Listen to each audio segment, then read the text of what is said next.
Yasmin Carter's dream block party was months in the making. Every evening after her architecture firm closed, she sat at her kitchen table with blueprints spread before her, colorful banners strung between elm trees, picnic tables under globe lights, a small stage for the youth center's jazz ensemble. She'd secured neighborhood volunteers, local caterers, and art instructors to teach chalk murals. By mid-June, the community buzzed with excitement.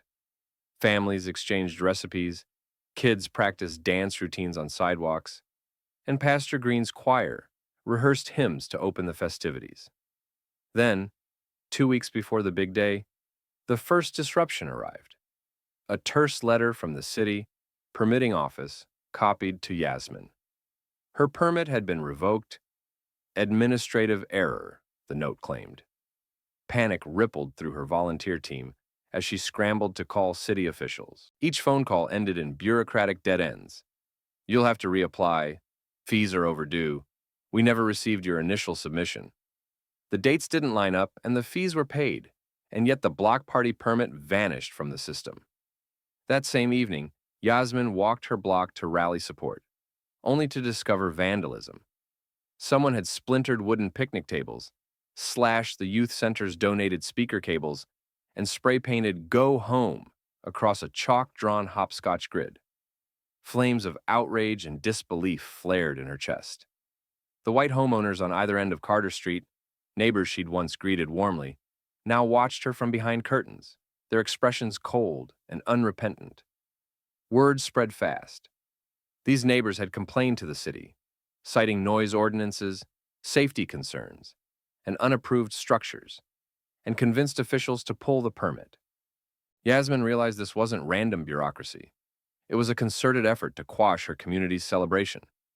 Yet as she surveyed the wreckage, broken wood splinters reflecting streetlights, blackened chalk in the gutter, she felt resolve harden. The block party was more than a festivity.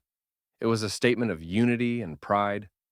If they tried to snuff out her vision, she would find a way to ignite something even brighter. The morning after Yasmin discovered her revoked permit and the ominous "Go Home" graffiti, she arrived on Carter Street at dawn, determined to assess the damage and rally her volunteers. What she found instead was devastation. 6 wooden picnic tables, handcrafted by local carpenters and donated for the event, lay in splintered heaps across the sidewalk, their legs snapped at awkward angles. Planks were gouged, tabletop surfaces scratched deep with jagged words. No party and keep out. Yasmin stepped carefully through the debris, boots crunching on splinters. Beneath one overturned table sat a broken speaker, its cords severed and cones torn, glass fibers and twisted metal mesh spilling onto the curb. The youth center's portable PA system, meant to amplify the gospel choir's Sunday rehearsal, lay discarded in a nearby planter, tangled in its own wires. A pair of paint-splattered speakers sat smashed against a lamppost. Foam cones collapsed, speaker grills pried free. She rounded the corner to find the chalk mural station overturned. Buckets of chalk and pastel pinks, blues, and yellows scattered across the pavement. Half-used stubs snapped in two. A volunteer's easel, banner designs depicting dancing children, had been kicked down, canvas torn. In the gutter, Yasmin spotted crushed pastries from the catered breakfast on us table. Almond croissants flattened under the weight of a boot, jam oozing into the street grate. Worse still, when she flipped the breaker switch at the neighborhood's sole utility box, where she had arranged for temporary electrical hookups, nothing happened. The entire block was dark. She followed the wiring runs to a manhole cover that had been pried open.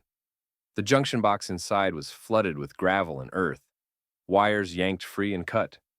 The power company's tag, dated just after midnight, indicated an unauthorized service termination. Yasmin's phone buzzed with messages. "Are you okay?" From the youth center director, "What happened?" From her volunteer coordinator, and "We saw the graffiti" from Pastor Green.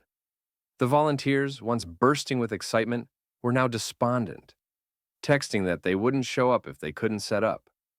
Yet, in the midst of this engineered chaos, broken tables, destroyed sound equipment, sabotaged power, Yasmin felt a spark of defiance. She dropped to her knees and began gathering the shards of chalk, her fingers brushing pastel dust into her palms. She envisioned the next steps: a rapid reapplication for the permit, city council allies ready to pick up the pieces, and an emergency fundraiser to replace damaged equipment. As the sun rose higher, casting long shadows across the ruined street, Yasmin stood and surveyed the blockade of splintered wood and ruined speakers. The carnage was real, deliberate, and steeped in malice. But so was her determination.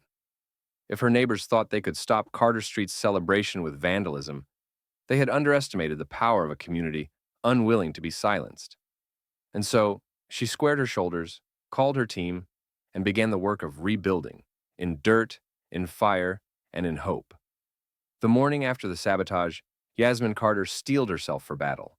With picnic tables splintered, speakers destroyed, and power cut, it was clear her white neighbors had coordinated to silence her block party. But she knew that true power lay not in backyard mobs, but in the halls of the people's government. By midday, she convened an emergency strategy meeting in the youth center's cramped conference room. Around the battered folding table sat Pastor Green, City Council member Rosa Delgado, Youth Center Director Marisol Reyes, and a small cadre of neighborhood volunteers clutching blueprints and damage photos. As Delgado surveyed the shattered equipment, her lips twisted in anger. "This is intimidation," she declared, "and it's illegal. We'll see their permit restored, and then some." Yasmin laid out her plan. First, a formal complaint to the city clerk and code enforcement, attaching photographs of the vandalism and the unauthorized service termination tag from the power company. Next, she would call a special council hearing. Already, Delgado's staff had drafted a resolution condemning the permit revocation and funding emergency repairs. When Delgado burst into laughter at Yasmin's concern that the neighbors had the ear of some officials, Yasmin shot her a pointed look. "They laughed at me," she said. "Let's see how they like being the punchline." Within 48 hours, Delgado scheduled an add-on to the next city council meeting under urgent business. The agenda: review Carter Street's block party permit status and consider an emergency community revitalization grant to cover damages. When the aldermen arrived, flanked by reporters, they found the chamber walls plastered with signs, photos of broken tables, tangled wires, and spray-painted slurs. Delgado opened the session by projecting a slide titled "Attack on Community Engagement." Councilmember Brian Ellis, whose district office bordered Carter Street, stood to speak. "We have before us not merely a permit dispute, but an act of racial intimidation," he said, voice booming across the council dais. "Our city must not tolerate neighbors who sabotage the hopes of a street that simply wants to celebrate together." His words drew murmurs of agreement and surprised glances from those who had previously snubbed Yasmin at civic events. The official footage of the sabotage, security camera stills showing masked figures near utility boxes, played on the chamber's big screen. Delgado turned to the city attorney. "We'll not only restore her permit retroactively, but award a $150,000 community improvement grant to Carter Street," she announced, watching jaws drop.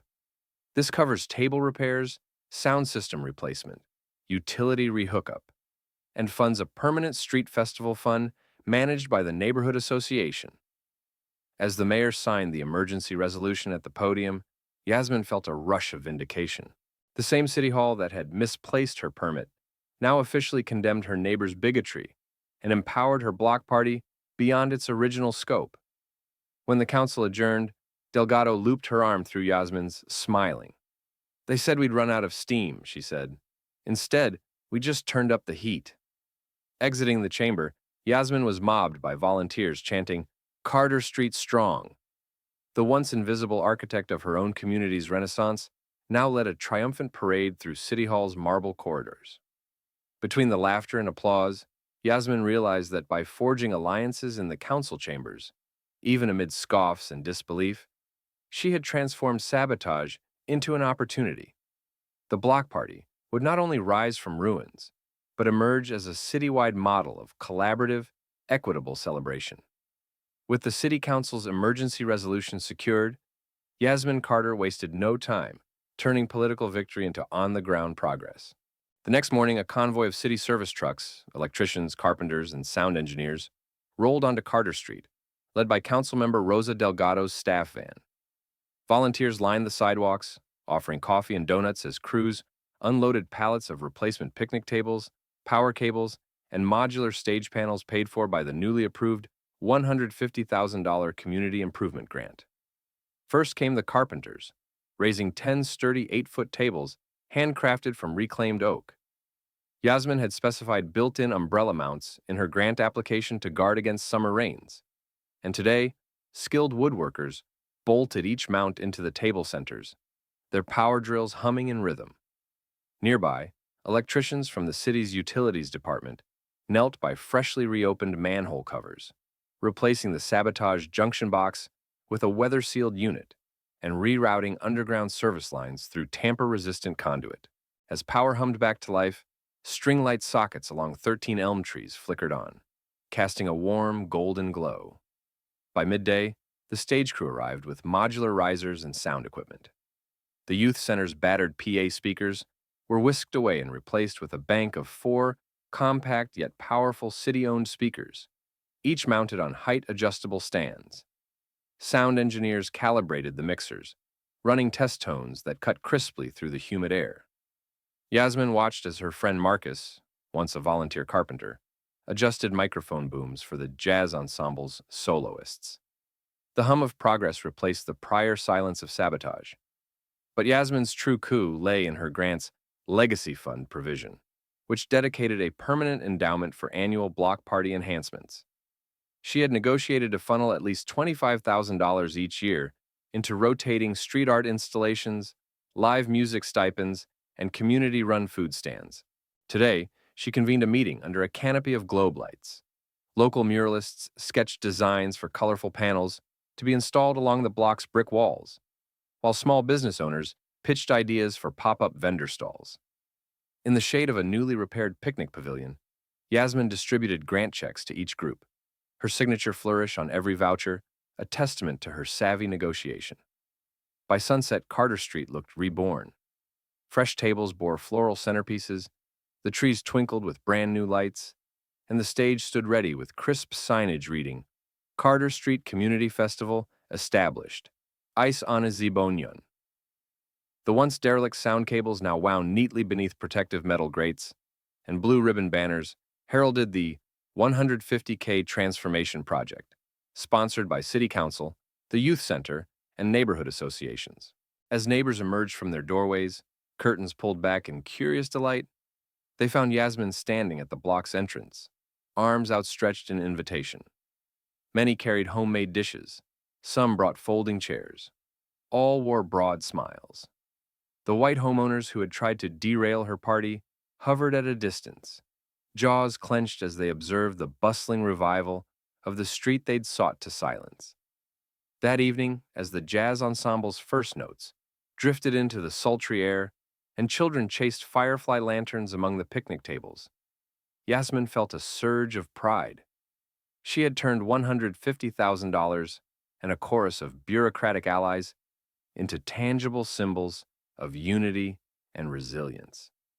More importantly, she had taught her neighbors that sabotage could not extinguish community spirit. Instead, it had become the catalyst for an even grand celebration of Carter Street's collective heart. As dusk surrendered tonight, Yasmin Carter watched the final council vote on her phone before stepping onto Carter Street under a waxing crescent moon. The street lamps cast long shadows over crushed chalk and shattered wood, but tonight those shadows would be erased by the soft glow of work lights and the hum of generators. By 10 p.m., a fleet of white city trucks, plumbers, electricians, painters, and rental equipment vans lined the curb, their crews ready for an all-night build. Yasmin led a core team of volunteers through a final briefing under the youth center's neon sign. "We have 8 hours," she said, voice low but urgent. "By dawn, this block will look brand new." She handed out walkie-talkies. Communications would be crucial in the maze of utility trenches and scaffold rigs. Nearby, Mayor's Office liaison Simon Cho distributed high-visibility vests and hard hats to the youth center interns, whose wide eyes shone with excitement. First, the electricians fanned out, unrolling heavy-gauge cables beneath protective conduit. Under the moonlight, they knelt in reflective vests by the manhole where the sabotaged junction box once lay. Within minutes, they installed a lockbox-style panel, rated for both water and vandalism, reconnecting each phase of the three-phase service. A hush fell as the lead electrician flipped the breaker. City-issued floodlights along the stretch of elm trees ignited in sequence, their orange bulbs bathing the street in festive warmth. Simultaneously, carpenters and volunteers assembled the replacement picnic tables. Under temporary work lights, beams were bolted together with precision, wooden planks sanded smooth and benches attached. A volunteer sander created a symphony of whirs, smoothing out the splintered edges. By midnight, 8 tables stood complete, sturdy and gleaming under the glow of newly strung globe lights. Behind them, muralists armed with rollers and buckets of eco-friendly paint covered whitewashed plywood panels, previously tagged with "Go Home" graffiti. In fluid strokes, they sketched silhouettes of dancing families and children playing hopscotch. As the panels dried, a line of live oaks behind the youth center framed the emerging artwork, their leaves whispering in the night breeze. Finally, sound technicians rigged the modular stage's speakers, city-owned, tamper-proof models bolted to adjustable stands. They tested audio levels with soft jazz licks that drifted into the surrounding darkness, ensuring even coverage without distortion. A lone trumpet's echo signaled the last calibration at 3 a.m. When the first pale streaks of dawn appeared, Yasmin surveyed the street. 10 polished tables, a vibrant mural corridor, glowing string lights perfectly aligned, and a stage set for the day's events. Volunteers, face-painted youth, carpenters in dusty jeans, electricians with grease-stained gloves, exchanged weary high-fives. In that silent moment just before sunrise, Carter Street stood transformed, a moonlit miracle of community resolve, ready to welcome its first festival guests and leave the sabotage a distant memory. By the morning after the midnight rebuild, Carter Street's skeletal walls, once blank canvases for ugly slurs, stood ready for a bold new message. Yasmin Carter arrived before sunrise, her breath visible in the crisp air, to greet a team of 5 local muralists, community volunteers, and high school art students. Each artist carried ladders, paint trays, and brushes of varying widths. Volunteers bore tarps, drop cloths, and cans of eco-friendly primer. Under the soft gold of portable work lights, the crew began by power washing the brick facades. A team member trained a high-pressure washer on the whitewashed plywood panels and the remnants of spray-painted insults, peeling away the last traces of "Go Home" and "No Party." Water splashed onto sidewalks, carrying grit into storm drains, and volunteers swept the slurry into wheeled bins. When the bricks were clean, another subgroup applied a coat of light gray primer, its matte sheen promising a neutral backdrop for vibrant art. Yasmin unveiled the mural designs she had commissioned through the grant's Public Art Initiative. Each design celebrated Carter Street's spirit. One showed children of diverse backgrounds skipping rope beneath a rainbow of lanterns. Another depicted elders planting a community garden under glowing streetlights. A third illustrated the jazz ensemble playing beneath the community pavilion. The students gasped at the life-size sketches on the rolled canvases. At 7:30 a.m., artists mounted ladders and began tracing outlines onto the primed walls with chalk. Volunteers held paint pots as Yasmin circulated, offering water, coffee, and words of encouragement. "Keep the lines steady," she advised one young painter, "and remember, the brightest colors go on last." Over the next 4 hours, the murals grew in breathtaking color. Broad strokes of emerald green and mustard yellow appeared on the garden scene, while electric blue and magenta lent a festive pulse to the lantern tableau. Spray paint artists layered stencils of birds and music notes over the backgrounds, their aerosol nozzles hissing like gentle rain. High school students filled in details: the freckles on a child's face, the veins on a leaf, the reflections in a musician's saxophone. By midday, The primary murals were nearly complete. Yasmin gathered the crew beneath the pavilion to unveil the final piece, a sprawling unity motif, weaving together imagery from each panel into a single, flowing composition.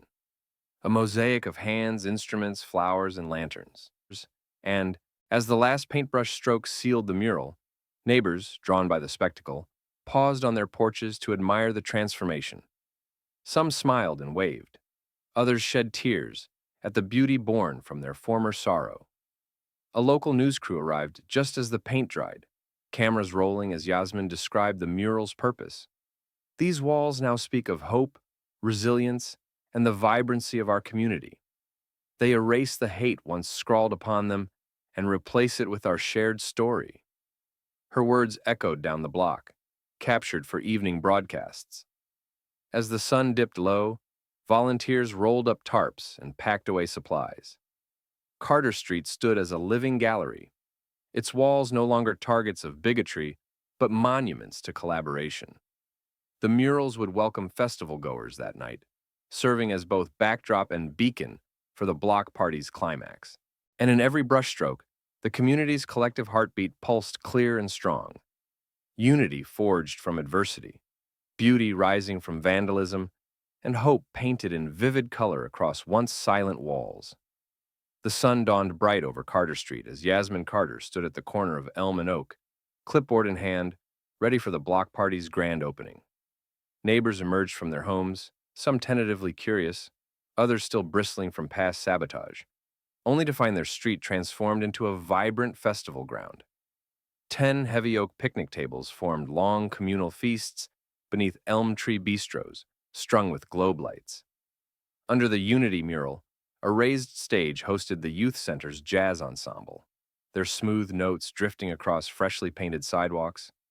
Food stalls lined the curb, tamales, soul food plates, vegan wraps, all served from matching pop-up tents emblazoned with the Carter Street logo. At precisely 11 a.m., Councilmember Delgado took the mic for the ribbon cutting. The crimson ribbon stretched between two steel posts wrapped in colorful pennants.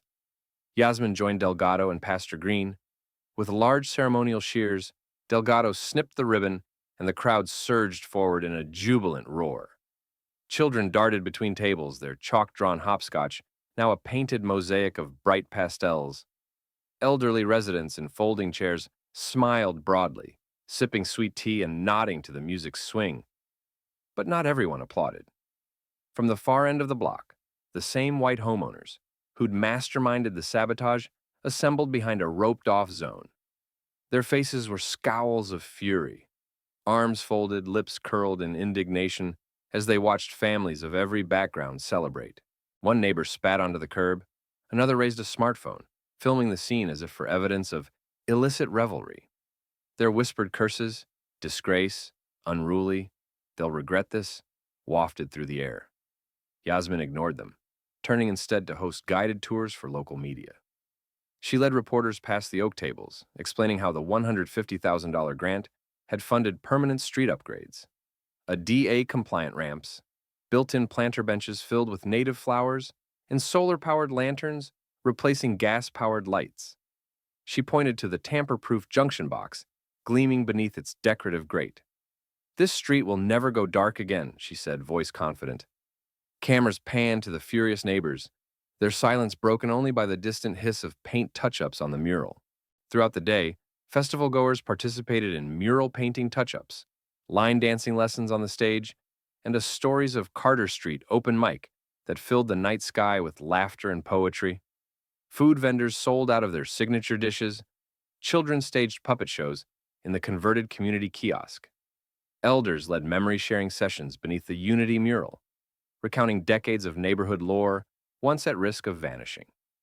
As twilight approached, Yasmin took the microphone for her closing address. "They tried to break us with fear and hate, but today, Carter Street stands strong, rebuilt by our hands, enlivened by our songs, and defined by our unity. To those who would divide us, you have only strengthened our bond. This block belongs to every one of us." A thunderous cheer answered her words. The white homeowners, their earlier fury replaced by awkward silence, shuffled away, unwilling witnesses to a community they could not undo.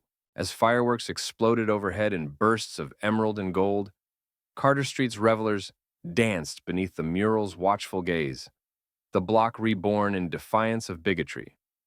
In that radiant moment, Yasmin Carter understood that true victory was not merely in replacing tables or restoring power, it was in forging an unbreakable spirit of belonging. And as the night drew on, Carter Street glowed not just with lights, but with the fierce, unwavering heart of a neighborhood, too united to ever be silenced again.